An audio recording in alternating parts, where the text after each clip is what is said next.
નમસ્કાર, હું આસ્થા તિવારી અને આપ જોઈ રહ્યા છો જનાદેશ ન્યૂઝ। નજર કરીએ આજના મુખ્ય સમાચારો પર।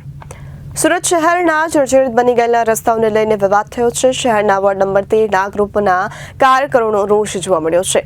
વોર્ડ નંબર 13ના ભાજપના કાર્યકરોએ વોટ્સએપ ગ્રુપના સ્થાનિક કોર્પોરેટરના ફોટા અને લખાણ સાથેની ઇમોજ કાર્યકરોની હૈયાવરાળ ઠાળવતા મેસેજો ફરતા થયા છે। સ્થાનિક કોર્પોરેટરે લોકોનો રોષ ભોગવવો પડે છે।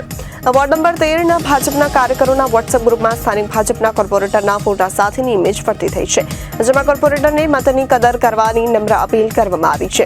ઇમેજમાં લખાયું છે કે ગણેશ ઉત્સવમાં તો રોડ રસ્તા બન્યા નહીં, હવે નવરાત્રી મહોત્સવ પહેલા શેરી મહોલ્લામાં રોડ રસ્તાઓ બનાવડાવવા માટે આપશ્રીનો આભાર। આ પોસ્ટરને લઈને ભાજપના કોર્પોરેટરની પણ પ્રતિક્રિયા સામે આવી છે, જેમાં તેમણે જણાવ્યું છે કે આ માત્ર એક અફવા ફેલાવવાનું કામ છે। આ કોઈ અસામાજિક સમૂહ અમને બદનામ કરવા માટે કરી રહ્યા છે।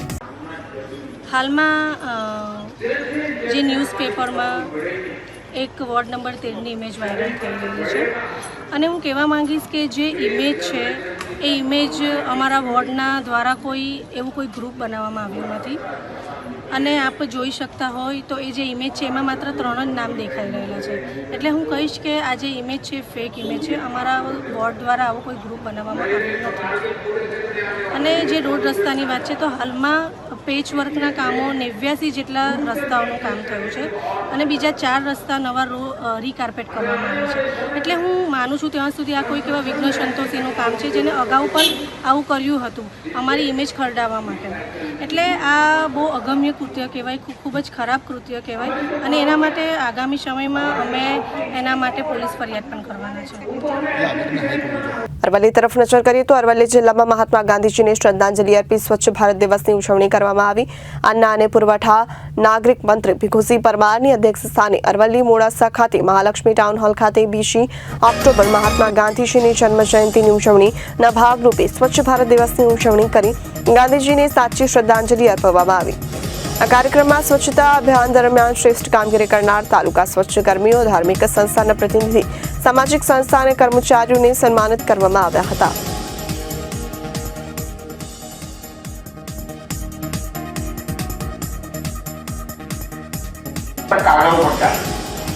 અને દેખાવ ખાતર આ કાર્યક્રમ કરવાનો એવું આપણે જોયું, પણ જ્યારથી ભારતીય જનતા પાર્ટીની સરકાર એટલે કે નરેન્દ્રભાઈ મોદી સાહેબ ગુજરાતના મુખ્યમંત્રી તરીકે બિરાજમાન થયા ત્યાર પછી જે રીતે સફાઈનું આંદોલન મોદી સાહેબે છેડ્યું છે અને આજે જ્યારે એ દેશના 3જી વખત વડાપ્રધાન બન્યા છે ત્યારે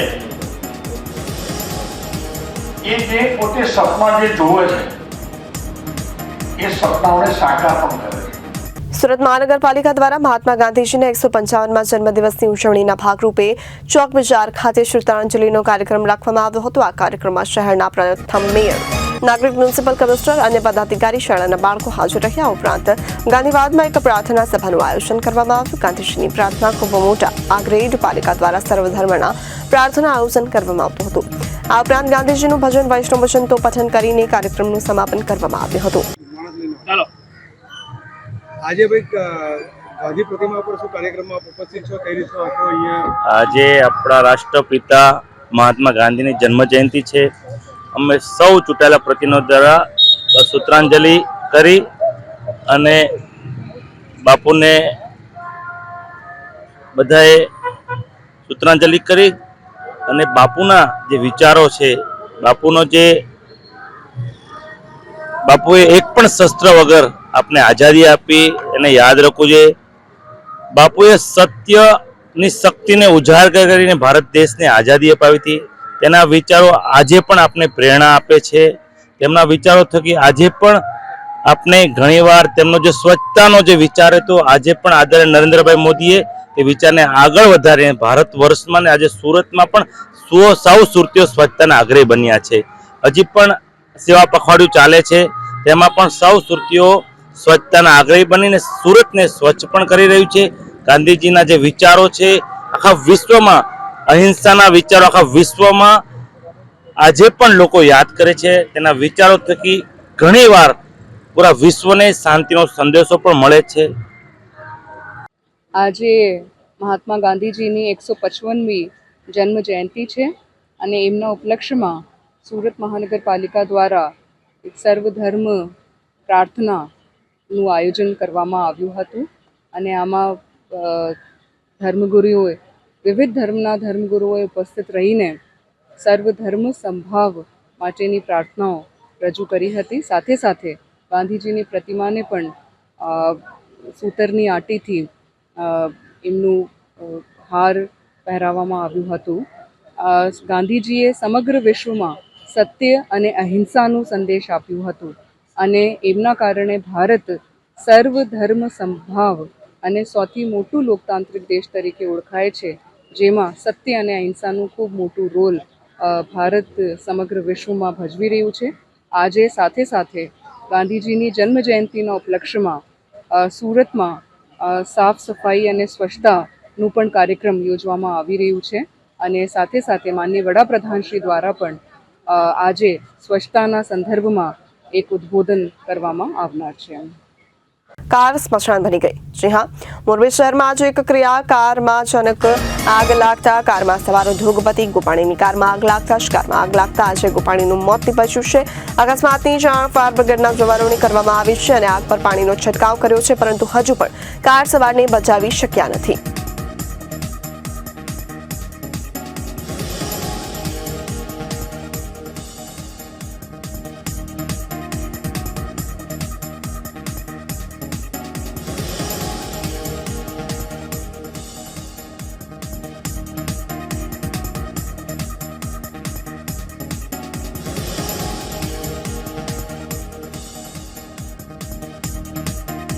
કેન્દ્રીય મંત્રી શ્રીમતી નીમુબેન બાંભણિયાએ ભાવનગર સ્થિત 63 સર્કલ ખાતે પરમ પૂજ્ય મહાત્મા ગાંધીજીની પ્રતિમાને પુષ્પાંજલિ અર્પી ગાંધી સેવા સ્મૃતિ ખાતે સ્વચ્છતા હી સેવા અભિયાનમાં કેન્દ્રીય મંત્રી શ્રીમતી નીમુબેન બાંભણિયા જોડાયા હતા. કેન્દ્રીય મંત્રી ખાદી ખરીદી વધુ લોકોને ખાદી ખરીદવાનો અનુરોધ કર્યો. મહાત્મા ગાંધીની 155મી જન્મજયંતિએ કેન્દ્ર સરકાર રાજ્ય કક્ષાના અન્ન અને નાગરિક પુરવઠા વિભાગના મંત્રી નીમુબેન બાંભણિયા ભાવનગર સ્થિત 63 સર્કલ ખાતે પૂજ્ય મહાત્મા ગાંધીજીની પ્રતિમાને સૂતરની આંટી પહેરાવી પુષ્પાંજલિ અર્પણ કરી. ત્યારબાદ સ્વચ્છતા હી સેવા અભિયાન અંતર્ગત કેન્દ્રીય મંત્રી પોતાનું શ્રમદાન આપી ગાંધી સ્મૃતિની આસપાસના વિસ્તારોની સાફ સફાઈ કરી હતી. રાષ્ટ્રપિતા મહાત્મા ગાંધી જન્મજયંતિ નિમિત્તે આજે ભાવનગર મહાનગરપાલિકા અને ભાવનગર શહેર સંગઠનના અધ્યક્ષ અને સૌ પદાધિકારી કાર્યકર્તા અધ્યક્ષ શ્રી અભયભાઈ, અમારા mayor Shri Bharatbhai, chairman Shri Rajubhai, collector, commissioner સૌ આજે અહીંયા ઉપસ્થિત થઈ અને મહાત્મા ગાંધીજીના ચરણોમાં સતસત નમન કરી પુષ્પાંજલિ અર્પણ કરી છે. ત્યારબાદ સૌ કાર્યકર્તા સાથે ખાદી ખરીદી કરવા અમે જશું. વોકલ ફોર લોકલ જે નરેન્દ્રભાઈ દેશના વડાપ્રધાનનું અભિયાન છે એને પ્રોત્સાહિત આપવા માટે અમે સૌ ખાદી ખરીદવા જવાના છીએ. દેશના પ્રધાનમંત્રી શ્રી નરેન્દ્રભાઈ મોદી સાહેબે 2014માં સ્વચ્છ ભારત અભિયાનની શરૂઆત કરી.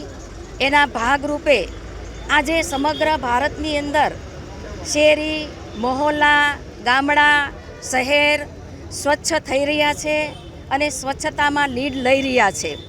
આજે સ્વચ્છતા અભિયાન એ જન આંદોલન બની રહ્યું છે અને લોકોમાં ખૂબ જાગૃતિ સ્વચ્છતા વિશે આવી રહી છે. સ્વચ્છતા પખવાડિયા અંતર્ગત અનેક સ્પર્ધાઓનું આયોજન થયું છે. સ્વચ્છતા માટે જેણે શ્રેષ્ઠ કામગીરી કરી છે એવા શ્રેષ્ઠ સ્વચ્છ કર્મચારીઓનું પણ અને અધિકારીઓ શ્રીનું પણ આજે અહીંયા સન્માન થવાનું છે. દેશના વડાપ્રધાન નરેન્દ્રભાઈ મોદી સાહેબના આ સ્વચ્છતા અભિયાનને આગળ લઈ જવા માટે અમે સૌ કટિબદ્ધ છીએ અને સૌ દેશવાસીઓ પણ આજે સ્વચ્છતા માટે અગ્રેસર થઈ રહ્યા છે. વડાપ્રધાન શ્રી નરેન્દ્રભાઈ મોદી સાહેબનું વિકસિત ભારતનું સપનામાં અમે સૌ યોગદાન કરીએ એવી પણ સૌને શુભેચ્છાઓ આપીએ છીએ. આજે લાલ બહાદુર શાસ્ત્રીજી પૂર્વ પ્રધાનમંત્રી એમની જન્મજયંતિ નિમિત્તે પણ એમને કોટી કોટી વંદન કરું છું. IDF ने वो दावो છે કે ઈરાને ઇઝરાયલ તરફ બ્લેકલિસ્ટ મિસાઇલ છોડી છે. આયરન ડોમ ઇઝરાયલને મિસાઇલથી બચાવવા હુમલો કરે છે. જુઓ ઈરાનના મિસાઇલ હુમલા બાદ કેવી રીતે ડિફેન્સ સિસ્ટમ આયરન ડોમ એક્શનમાં આવી. ઈરાનનો આ હુમલો ઘણો વ્યૂહાત્મક હતો. ઈરાને ઇઝરાયલના 3 સૈન્ય મથકો અને જાસૂસી સંસ્થાના મોસાદ હેડક્વાર્ટરને નિશાન બનાવી મિસાઇલ છોડી. ઇઝરાયલના નેવાટીમ હેડ્રેઝ અને નેલ ઓફ સૈન્ય મથકો પર મિસાઇલ છોડવામાં આવી. ડેલ ઓફ અને નેવાટીમ ઇઝરાયલ આર્મી IDFના સૌથી અદ્યતન લશ્કરી થાણા છે.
વડાપ્રધાન નરેન્દ્ર મોદીએ મહાત્મા ગાંધીને તેમની જન્મજયંતિના અવસર પર રાજઘાટ પર શ્રદ્ધાંજલિ અર્પણ કરી. દિલ્હીના વડાપ્રધાન નરેન્દ્ર મોદીએ લાલ બહાદુર શાસ્ત્રીને પણ તેમની જન્મજયંતિ પર વિજય ઘાટ પર પુષ્પાંજલિ અર્પણ કરી.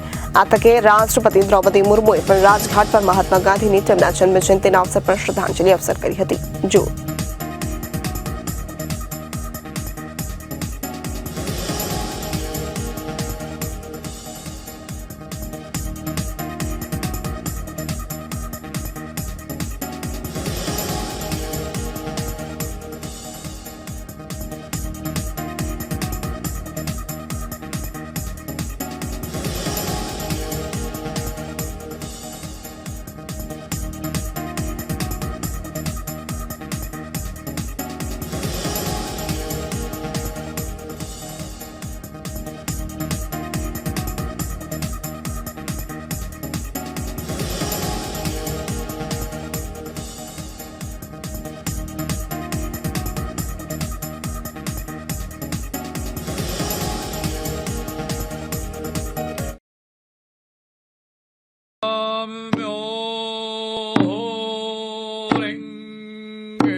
આજથી 1000 વર્ષ પછી પણ જ્યારે 21મી સદીના ભારતનો અભ્યાસ કરવામાં આવશે ત્યારે સ્વચ્છ ભારત અભિયાન ચોક્કસપણે યાદ આવશે.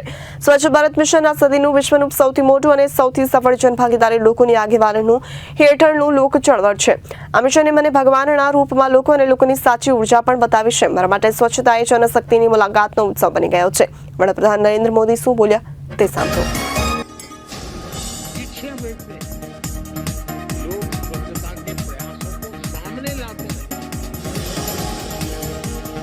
जब मैं देश और देशवासियों की इस उपलब्धियों को देख रहा हूं तो मन में ये सवाल भी आ रहा है आज हो रहा है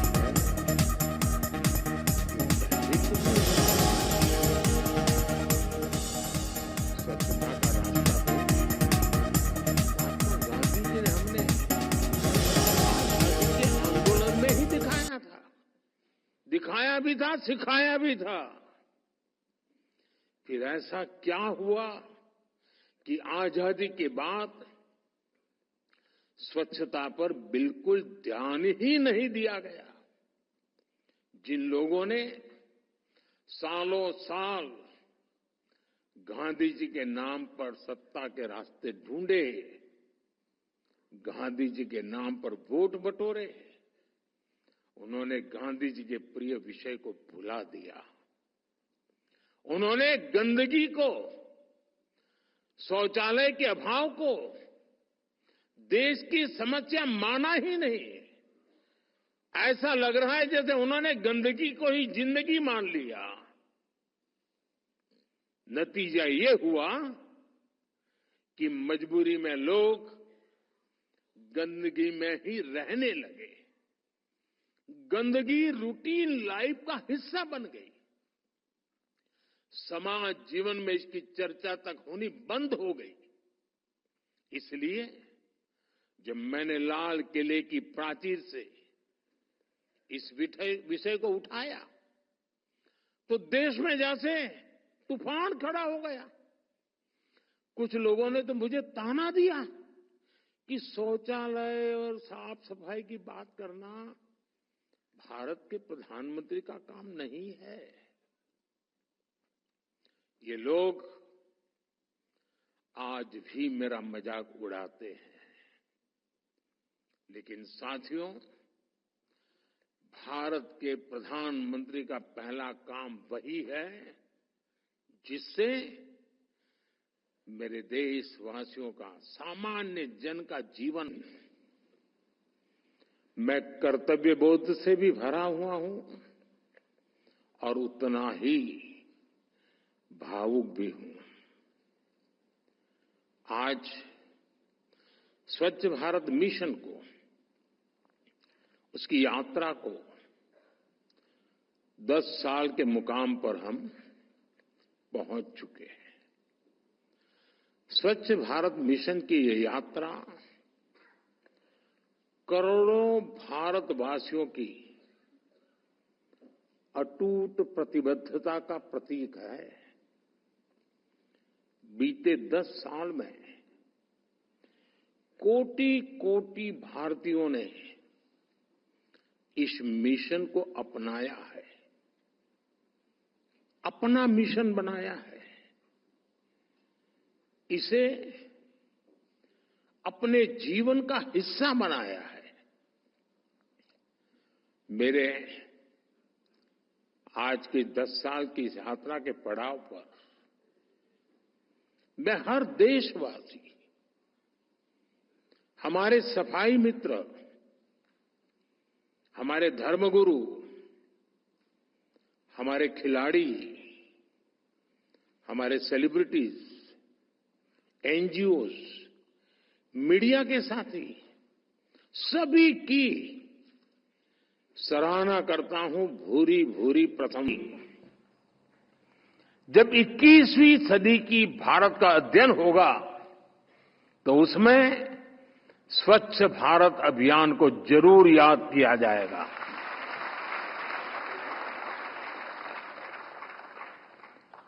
स्वच्छ भारत इस सदी में दुनिया का सबसे बड़ा और सबसे सफल जन भागीदारी वाला, जन नेतृत्व वाला जन आंदोलन है।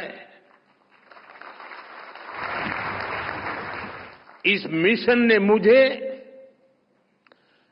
जनता जनार्दन की, ईश्वर रूपी जनता जनार्दन की साक्षात ऊर्जा के भी दर्शन कराए हैं। मेरे लिए स्वच्छताए जनशक्ति के साक्षात्कार का पर्व बन गया है। आज मुझे कितना कुछ याद आ रहा है।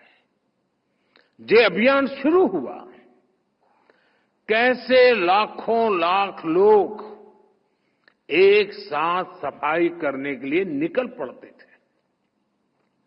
शादी ब्याह से लेकर सार्वजनिक कार्यक्रमों तक हर जगह स्वच्छता का ही संदेश छा गया। कहीं कोई बूढ़ी मां अपनी बकरियां बेचकर शौचालय बनाने की मुहिम से जुड़ी।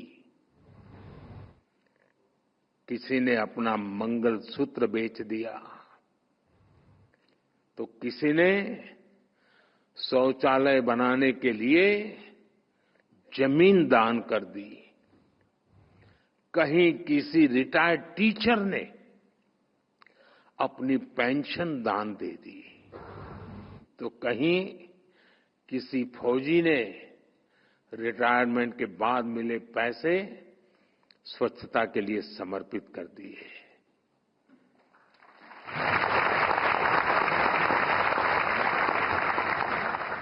अगर ये दान किसी मंदिर में दिया होता, किसी और समारोह में दिया होता, तो शायद अखबारों की हेडलाइन बन जाता और सप्ताह भर उसकी चर्चा होती।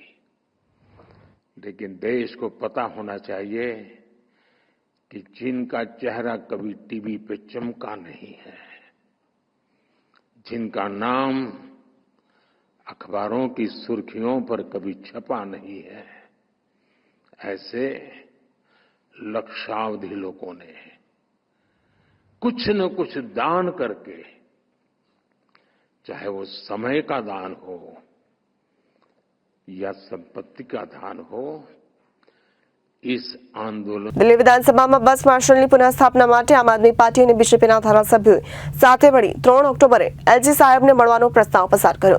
હવે ભાજપના ધારાસભ્યો આમાંથી પાછળ હટી શકે તેમ નથી।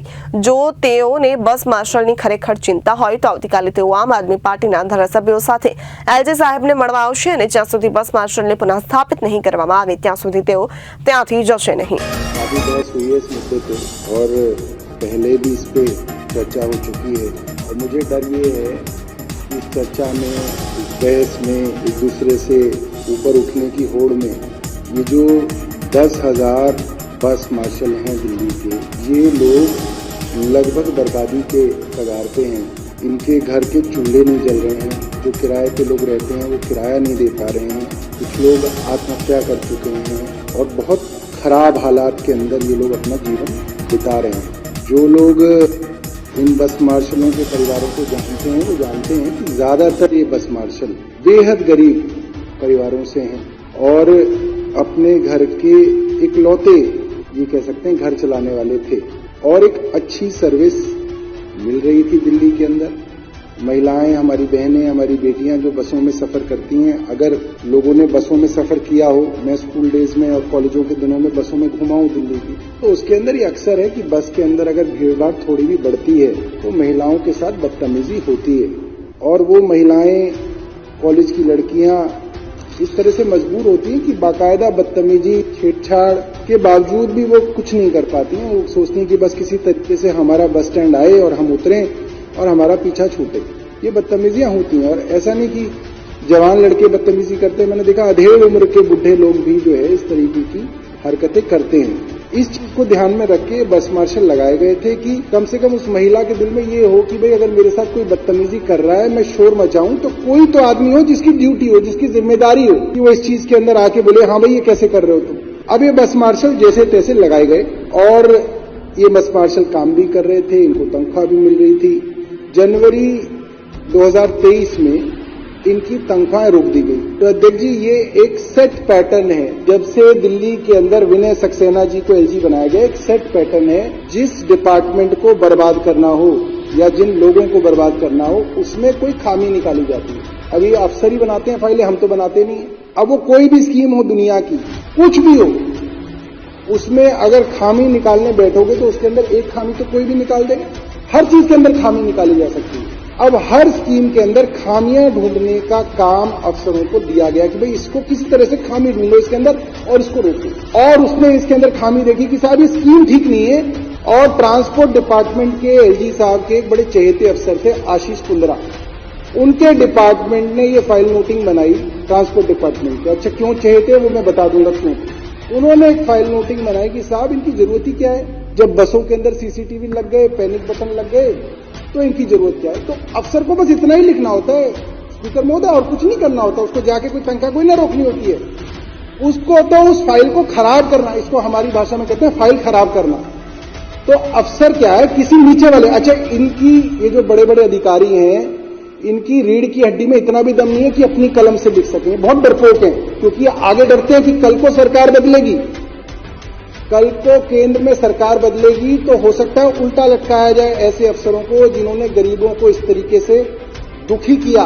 तो ये अपने एक नीचे के एसओ से, किसी क्लर्क से ये फाइल नोटिंग बनवाते हैं, उसको बताते हैं कि तू ऐसा ऐसा लिख दे इसके ऊपर। क्लर्क के लेवल के, एसओ के लेवल से एक घटिया फाइल नोटिंग लिखवाई जाती है फाइल पे, और फिर नीचे से लेकर ऊपर तक deputy secretary, special secretary, secretary, principal secretary, सब उसके ऊपर अप्रूव करते चले जाते हैं। मतलब जो घटिया विचार उस एसओ ने इस फाइल पे डाला, मैं उस घटिया विचार से सहमत हूं। तो ऐसे ही घटिया विचार से सहमत होते होते ये फाइल मंत्री तक पहुंची। मंत्री असहमत थे, ट्रांसपोर्ट डिपार्टमेंट के मंत्री कैलाश गहलोत जी और रेवेन्यू डिपार्टमेंट की मंत्री उस वक्त की आतिशी, दोनों, आतिशी जी, कैलाश जी, दोनों असहमत थे। मंत्री के तौर पे दोनों ने फाइलों पे लिखा कि ये क्या बकवास है कि अगर आपको सीसीटीवी लग गए हैं बस में या पैनिक बटन लग गया तो आप बस मार्शल हटा दोगे। खैर मंत्रियों के ऐतराज से कोई फर्क नहीं पड़ा, अफसर ने लिख दिया। आईएएस अफसर जो थे ट्रांसपोर्ट कमिश्नर, उनकी बात हो गई, तो लिहाजा इनकी तनख्वाह रोक दी गई। रेवेन्यू के जो अफसर थे डिविजनल कमिश्नर, वो अश्विनी कुमार थे, वो भी एलजी साहब के खास चहेते आदमी है। ट्रांसपोर्ट कमिश्नर जो थे प्रिंसिपल सेक्रेटरी, वो आशीष कुंद्रा थे। खास इसलिए थे क्योंकि ये करने के बाद उनको एलजी साहब ने अपना प्रिंसिपल सेक्रेटरी बना लिया। आज वो उनके एलजी साहब के प्रिंसिपल सेक्रेटरी। इससे आपको पता चलता है कि उनके चहेते भी थे और उनके खास भी थे, और उनके इशारे पे इतने बड़े बड़े काम कर रहे हैं तो और क्या मिलेगा। इन बेचारों की तनख्वाहें रोक दी गई। तो ये सोचा कि तनख्वाह नहीं मिलेगी तो अपने आप ही भाग जाएंगे। जनवरी बीता, फरवरी बीता, मार्च बीता, अप्रैल, जून, जुलाई, अगस्त, सितंबर के अंदर फिर से ये मामला गरमाया। फिर से फाइलों पे लिखा गया कि भाई इनकी तनख्वाह रिलीज करो। तो अफसरों का यही कि जी ये फाइल, ये जो है ये स्कीम ठीक नहीं है, इसको नहीं है। तो उस विषय के अंदर अरविंद केजरीवाल जी ने लिखा है, ये पूरा जानबूझ के नहीं लेके आए हैं। मैं क्योंकि विभाग का मंत्री नहीं हूं इसलिए मेरे पास जानकारी नहीं थी। अरविंद केजरीवाल जी ने, मैं इनको चुनौती दे रहा हूं इस चीज की, ये है 218/N, 217/N और 218/N दोनों पेजों में अरविंद केजरीवाल ने कहा कि इनको बहाल किया जाए। और अगर आप ये कहते हो कि ये गैर कानूनी है तो क्या था अध्यक्ष महोदय, 8-10 हजार तो ये हमारे सिविल डिफेंस वॉलंटियर बस मार्शल लगे हुए थे, और करीब 179 सिविल डिफेंस वॉलंटियर लगे हुए थे जो डीएम और एसडीएम की चाकरी करते हैं। उनके घर में उनके कुत्ते घुमाते हैं, उनकी फाइलें इधर से इधर करते हैं, छोटे मोटे काम करते हैं। तो अरविंद केजरीवाल जी ने ये लिखा था उसके अंदर कि अगर ये 8000 बस मार्शल गैर कानूनी है तो ये 179 सिविल डिफेंस वॉलंटियर जो लगाए हुए तुमने एसडीएम और डीएम किया वो भी गैर कानूनी है। उन्होंने ये लिखा है। और उन्होंने आगे क्या लिखा है, I am shocked to learn that the payments have not been made to them for 7 months since 1 April। Most of them come from the very poor background. Their jobs are very tentative in nature. They can be called anytime for work and they can be asked to stop coming next day suddenly. Imagine the plight of a person who is doing such a tentative job. He must be in dire need of money. That's why he is coming for such a temporary job. And if we do not pay them in time, we have committed a crime against them. Some officers in the system are so insensitive and so selfish that it is only their own salaries, perks and promotions that matter to them. They are least bothered about the plight of such poor people. They keep playing football with the files. In fact, they derive sadistic pleasure in obstructing work and stopping files. I recommend exemplary punishment against the officers, including the most senior officers in the present case, which are directly and indirectly responsible for this delay. We should give such punishment to these officers, and henceforth, any other officer that any other officer does not indulge in any delivery or tactics, the officers responsible for the delay in this case should be immediately suspended and disciplinary proceedings should be initiated against them. If Honorable LG shares my sentiments, this matter may be placed before the next authority meeting. तो अरविंद केजरीवाल इसमें कहते हैं कि जिन नालायक अफसरों ने, including the top most, जिन्होंने इनकी तनख्वाह रोकी, उनके ऊपर कानूनी कार्रवाई की जाए, उनके ऊपर डिसिप्लिनरी प्रोसीडिंग की जाए। ELG साहब ने उन्होंने कहा कि इन गरीबों की तनख्वाहों को रोकने वाले को मजा आता है कि गरीब आदमी को सताया जा रहा है, जबकि जो अपना पैसा, अपनी प्रमोशन, अपने पर्क, अपना घर, उसके लिए उनको जो है हर चीज चाहिए। ये अरविंद केजरीवाल ने लिखा और ये जो पहला पेज है उसमें लिखा कि उनको दोबारा नौकरी पे दिया जाए। खैर ये हिस्ट्री है, ये हिस्ट्री है, हिस्ट्री को कोई बात नहीं। ये हम पे आरोप लगाएंगे अध्यक्ष जी, हम इन पे आरोप लगाएंगे, उससे मामला हल नहीं होगा। ठीक है, आ गए।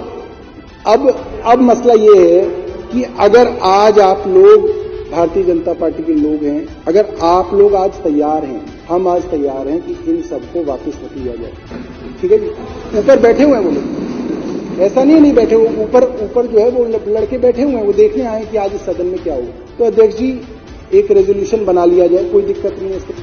रेजोल्यूशन इससे पहले भी था, मैं ला रहा हूँ, 2 मिनट उनको बोलने को दो, मैं बता रहा हूँ। हाँ, मैं मान गया आपको।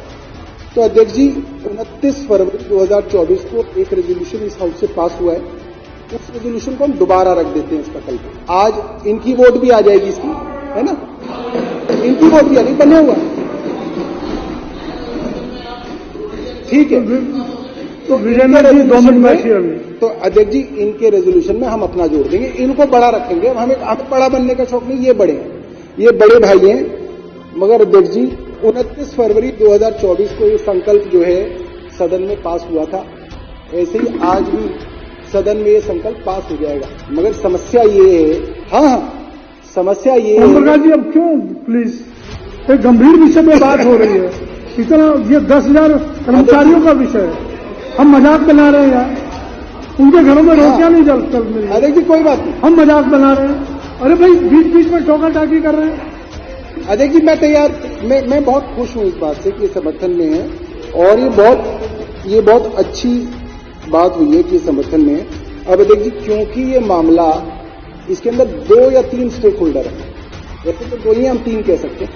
एक दिल्ली की चुनी हुई सरकार जो कि हम हैं, हमारे मंत्री हैं, एक LG साहब जिनके पास सर्विसेज है, और तीसरे इस विधानसभा के सारे विधायक जो तीसरे स्टेक होल्डर हैं, चाहे वो आम आदमी पार्टी के हो चाहे वो भारतीय जनता पार्टी के, 3 स्टेक होल्डर हैं जिनका इस मामले से सीधा लेना देना है। मैं इस रेजोल्यूशन में चाहता हूं अगले हफ्ते की, क्योंकि इस हफ्ते तो LG साहब बाहर विदेश में गए हुए हैं, उन्होंने बताया नहीं है मीडिया को, मगर हैं विदेश में। अगले हफ्ते की कोई एक तारीख विजेंद्र गुप्ता जी बता दें, LG साहब के पास हमारे सारे मंत्री इंक्लूडिंग चीफ मिनिस्टर चलेंगे, सारे के सारे विधायक चलेंगे और LG साहब से बैठ के कहेंगे भाई जिस कागज पे तुम्हें हमारे मंत्री से साइन कराने हैं। अध्यक्ष जी सुनिए ना, अध्यक्ष जी ठीक है विजेंद्र जी, अब ये उचित नहीं है। ठीक है ना, अभी अरे तो नए मुख्यमंत्री जो कहोगे लिख देंगे। अध्यक्ष जी एक देखिए क्या कह सकते हैं, यही कह सकते हैं ना कि भाई फला कागज गलत लिख दिया, फला कागज के अंदर पता नहीं था इनके फला कागज के अंदर गलती हो गई, चलो ठीक है जी, जिस कागज पे आपको जो लिखवाना है वो लिख देंगे, एलजी साहब के सामने लिख देंगे और वहीं तय हो जाएगा कि कौन इनके साथ है कौन इनके खिलाफ है।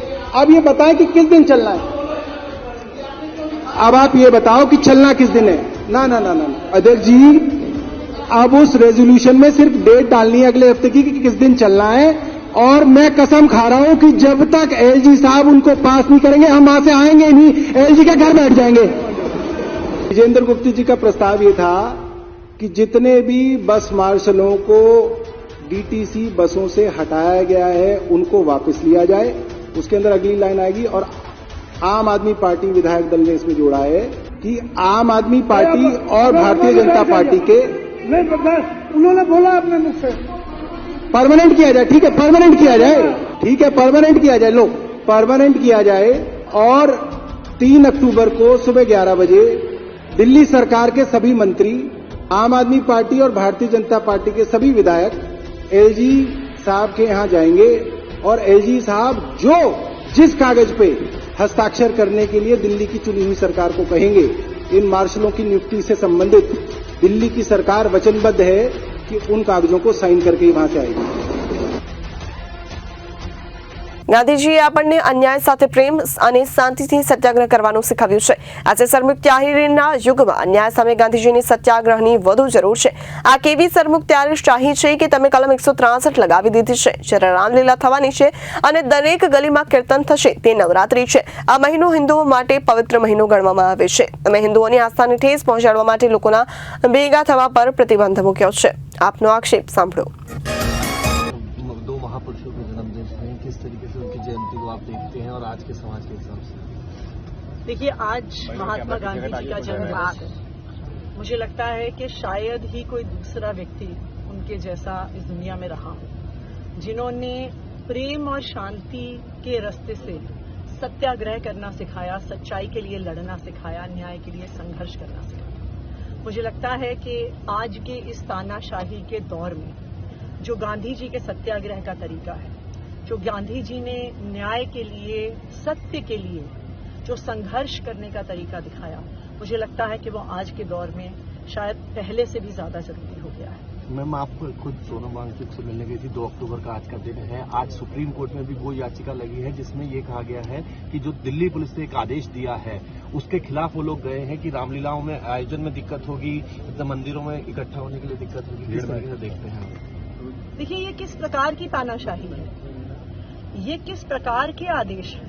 मुझे तो कभी याद नहीं कि इस देश के इतिहास में, इस शहर के इतिहास में कभी ऐसा धारा 144 जो पहले होती थी, 163 जो अब है, उसको लगाया गया हो त्योहार के समय में। नवरात्रे शुरू हो रहे हैं, रामलीलाएं शुरू हो रही हैं। हिंदू धर्म में इससे पावन, इससे पवित्र कोई समय ही नहीं है।